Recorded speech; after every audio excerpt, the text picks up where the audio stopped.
രണ്ടാം പിണറായി സർക്കാരിന്റെ ഭരണം അവസാനിക്കുവാൻ ഇനി കേവലം മാസങ്ങൾ മാത്രമാണുള്ളത്. ഈ ഘട്ടത്തിൽ മൂന്നാം പിണറായി സർക്കാരിനായുള്ള സോഷ്യൽ മീഡിയ പ്രചരണം ശക്തമാക്കാൻ CPM ഒരുങ്ങുകയാണ്. തദ്ദേശ സ്വയംഭരണ തെരഞ്ഞെടുപ്പിന് മുന്നോടിയായി ഇതിന്റെ ഒരു ടെസ്റ്റ് ഡോസ് നടപ്പാക്കാനാണ് തീരുമാനം. ഇതിനായി മുതിർന്ന മാധ്യമ പ്രവർത്തകൻ MV നികേഷ് കുമാറിന്റെ നേതൃത്വത്തിൽ വലിയൊരു ടീമിനെയാണ് നിയോഗിച്ചിരിക്കുന്നത്. കൈരളി, ദേശാഭിമാനി എന്നിവിടങ്ങളിൽ നിന്ന് വിരമിച്ച മുതിർന്ന മാധ്യമ പ്രവർത്തകർ, പാർട്ടി സഹയാത്രികരായ സൈബർ എഴുത്തുകാർ, പുരോഗമന കലാസാഹിത്യ സംഘത്തിലുള്ള സാംസ്കാരിക പ്രവർത്തകർ എന്നിവരടങ്ങുന്ന ഒരു ഫ്രാക്ഷൻ രൂപീകരിക്കും.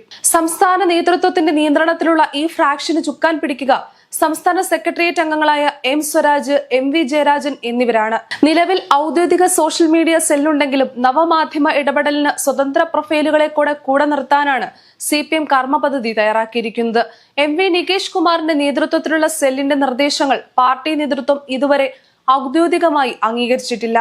സംസ്ഥാന സമിതിയുടെ നേരിട്ടുള്ള നിയന്ത്രണത്തിലായിരിക്കും സ്വതന്ത്ര പ്രൊഫൈലുകളുടെ പ്രചരണം. പാർട്ടിക്ക് സ്വന്തമായി പത്രവും ചാനലുമെല്ലാം ഉണ്ടെങ്കിലും അഭിപ്രായ രൂപീകരണത്തിലും ആശയപ്രചരണത്തിലും സോഷ്യൽ മീഡിയ സാധ്യതകൾ ഉപയോഗിച്ചേ മുന്നോട്ടു പോകാനാകൂ എന്ന് CPM വിലയിരുത്തിയിട്ട് നാളുകളേറെയായെങ്കിലും ഇതിനായുള്ള നടപടികൾ വൈകിയിരുന്നു. ചിതറിക്കിടക്കുന്ന ഇടതു അനുഭാവ പ്രൊഫൈലുകൾ ഗുണത്തെക്കാളേറെ ദോഷം ചെയ്യുന്ന സാഹചര്യം കൂടെ കണക്കിലെടുത്താണ് പ്രത്യേക സംവിധാനത്തിന് പദ്ധതിയിട്ടത്. മുഴുവൻ സമയ മാധ്യമ പ്രവർത്തനം ഉപേക്ഷിച്ച് പാർട്ടി ചട്ടക്കൂടിലേക്ക് എത്തിയ MV നികേഷ് കുമാറിനെയാണ് ഈ ചുമതല ഏൽപ്പിച്ചത്.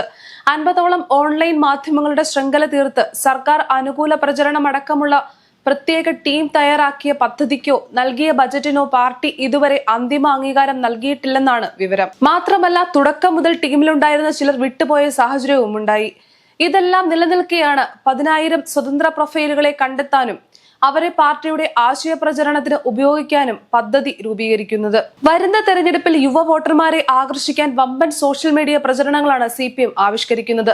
സൈബർ ഇടങ്ങളിൽ സ്വതന്ത്ര വലതുപക്ഷ ഓൺലൈൻ ചാനലുകളും ന്യൂസ് മീഡിയകളും നടത്തുന്ന ഇടപെടലുകളെ പ്രതിരോധിക്കുക എന്ന ലക്ഷ്യവും ഇതിന് പിന്നിലുണ്ട്.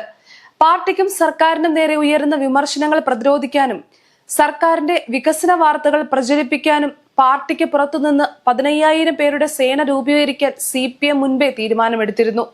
പാർട്ടി അനുഭാവികളായ വിദ്യാർത്ഥികളെയും യുവജനങ്ങളെയും സാംസ്കാരിക പ്രവർത്തകരെയുമാണ് ആദ്യഘട്ടത്തിൽ ഉൾപ്പെടുത്തുന്നത്. ഇവർക്ക് സംസ്ഥാന തലത്തിലും ജില്ലാ തലത്തിലും പരിശീലനം നൽകും.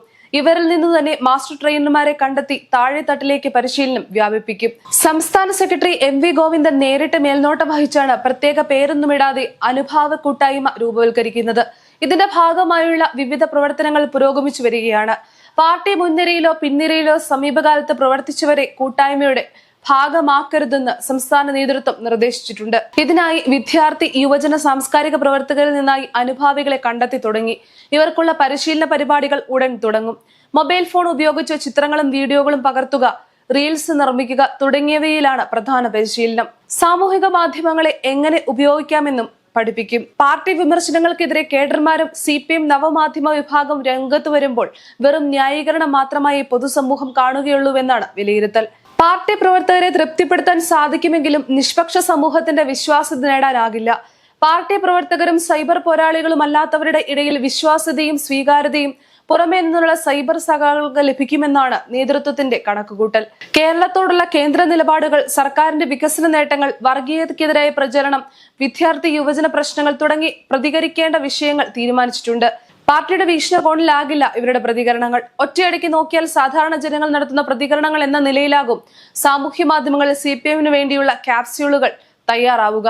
സാമൂഹ്യ മാധ്യമ കുറിപ്പുകൾക്കും കമന്റുകൾക്കും പുറമെ വാട്സപ്പ് ഗ്രൂപ്പുകളും ഫേസ്ബുക്ക് ഗ്രൂപ്പുകളും ഉൾപ്പെടെ രൂപീകരിക്കുവാനും നിർദ്ദേശമുണ്ടെന്ന് അറിയുന്നു. തദ്ദേശ സ്വയംഭരണ നിയമസഭാ തെരഞ്ഞെടുപ്പുകളിലെ മിന്നുന്ന വിജയത്തിന് സാമൂഹ്യ മാധ്യമങ്ങളിലെ ശക്തി വർദ്ധിപ്പിക്കേണ്ടത് അനിവാര്യമാണെന്ന തിരിച്ചറിവിലാണ് CPM പുതിയ കരുക്കൾ നീക്കുന്നത്.